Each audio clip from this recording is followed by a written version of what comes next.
How's it going, guys, and welcome back to the channel for another Star Wars gaming news update. Now, there has been a lot of news regarding Star Wars games, including updates on the new Star Wars game Project Maverick, including its reveal date, and the name of the game was actually leaked just about an hour ago, so we're going to get into that.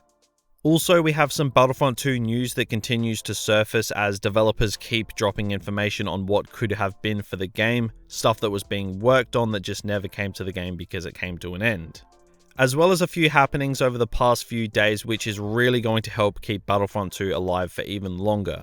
So there is a ton of stuff that I want to touch on today. Now, before we get into this, I just want to put out some appreciation for the support on the channel after the cancellation of Battlefront 2. It's been amazing and I appreciate you guys sticking around. The future is looking brighter for Star Wars games on a daily basis, and I think that things are really starting to heat up. So there is of course lots to look forward to. Now also, we are on the march to 100,000 subscribers. We're just over 10,000 away, so if you haven't already, be sure to subscribe to the channel to help us reach the current biggest goal we have. But with all that out of the way, let's get into this.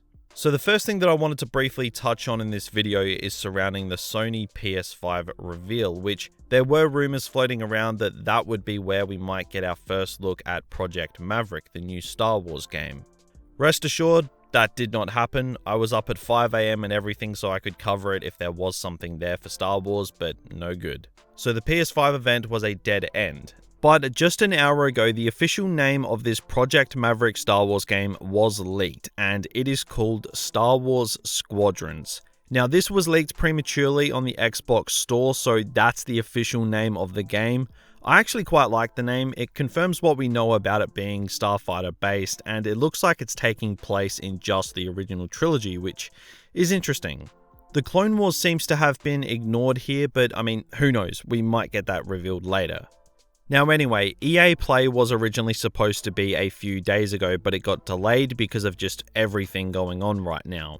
So EA Play got pushed back to June 18th, where we supposedly will be getting a reveal for the new Project Maverick, or well, Star Wars Squadrons game. Now, this new game reveal was originally planned to be teased on June the 9th, and then the bigger reveal at EA Play on June the 11th, but given everything going on right now, both of these dates have been pushed back.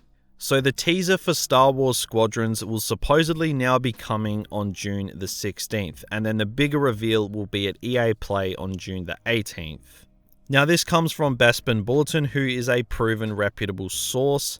Now this was further backed up by an insider by the name of Jeff Grubb as well, who replied to a Top Gun Maverick tweet by dropping a date that matches exactly what Bespin Bulletin said.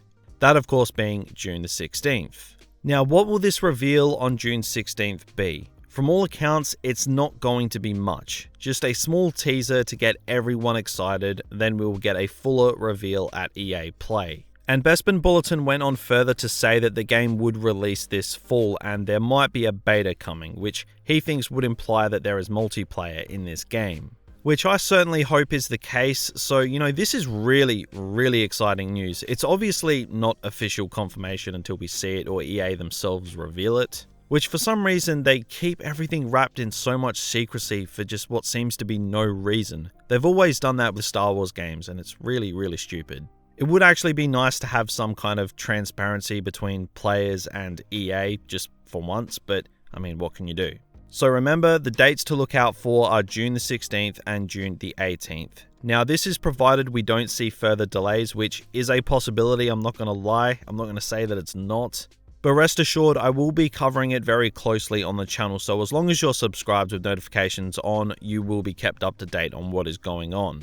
So that's about it for the Project Maverick news. Now let's dive into some Battlefront 2 news because there is a fair bit to get through. Now, just yesterday, it was announced that Battlefront 2 would be coming to Steam. Now, this is actually a pretty big deal for Battlefront 2. A lot of people might be like, oh, so what? It's not a big deal, but it is. Especially considering Battlefront 2 has already had a recent influx of players given that Battlefront 2 was put on PS Plus just over a week ago. Now, I know for a damn fact that PC servers for Battlefront, particularly in Australia, are just that dead it's not funny. Hence the frequent co-op background gameplay in my videos. I see you guys complaining about that. But this should result in a big influx of players for the PC community. Xbox seems like it's going to stay as it is. But between PlayStation and PC getting an influx of new players, Battlefront 2 is still thriving over a month after the game got stupidly cancelled. It's pretty crazy to think that the player base has probably gone up since the cancellation. I think that just further proves that EA's decision to cancel Battlefront 2 so they could, pull the Battlefield franchise out of the trash can was just a shocking idea. Now, this is big for the game because, well, obviously the player count is going to rise like I mentioned, but also because the player count would be going up, it's more likely that we'll continue to get the bug fixes and the balancing changes that Battlefront 2 desperately needs. And I mean, we all know Battlefront 2 is in a shocking state right now with bugs and whatnot, but I mean, it is still fun. So I do urge anyone who is watching this video who hasn't purchased Battlefront 2 to, give it a go on Steam or PS Plus where you can download it for free. Or to the new players who are just joining the community now, I mean, welcome. So, Battlefront 2 coming to Steam and PS Plus in the space of a week is going to do absolute numbers for the future of this game. There's no doubt about that. But now, moving on, and a bit of a depressing news shift for Battlefront 2 here, coming off the lighter note of the influx of new players, but old Battlefront 2 community manager Ben Walk did come out on Twitter today talking about features Battlefront 2 never received because of the game coming to an end. So Ben Morrissey said out on Twitter that he was still annoyed that Battlefront 2 did not get a loadout system, to which Ben replied saying that they were this close to getting it finished in time. Now, for those who don't know what this is, there was a full loadout system coming to the game that would have made everything just so much better than the way the current star card selection system works. You know how annoying it can be to change your star cards up for different game modes. You need to change it each time, or you just do what I do and never change the star cards because it's just annoying. Well, this system would have allowed you to set up maybe like a Supremacy loadout for your heroes, or a Galactic Assault loadout for your heroes, or a Heroes vs Villains loadout for your heroes. And then you could just chop and change depending on the game mode, simple as that. Because obviously different game modes require different star card setups, so that's what this system was for. And a lot of people were wondering why it never came to the game because it was such a good feature and the game really needed it. Well, there's your answer. EA, again, stupidly cancelling Battlefront 2 prematurely, even in DICE's eyes, is the answer. Because DICE were really close to having it in the game, but they just couldn't squeeze it in time. It's pretty frustrating, to be honest, because it would have made the game feel much more fluent in the menus, and just would have made things so much easier. It's really frustrating seeing the community manager and developers coming out saying that, we couldn't bring this and that into the game because the game suddenly just came to an end. For those who missed it, Battlefront 2's hero designer posted on Twitter a few weeks ago about him not being able to bring Ahsoka Tano to Battlefront 2. It just makes you wonder just how insane this game could have been if EA actually realized what they had going with Battlefront 2. It sucks. Now, we just have to hope for a Battlefront 3 in the coming years. That's really all we can do, because Battlefront 2's potential was squandered for Battlefield, and yeah, I still don't get it. Now, lastly, I wanted to bring you guys just a quick update on the Battlefront 2 petition, as I haven't spoken about it in like 3 or 4 weeks. So the petition to save Battlefront 2 with continued paid support has reached 84,000 signatures.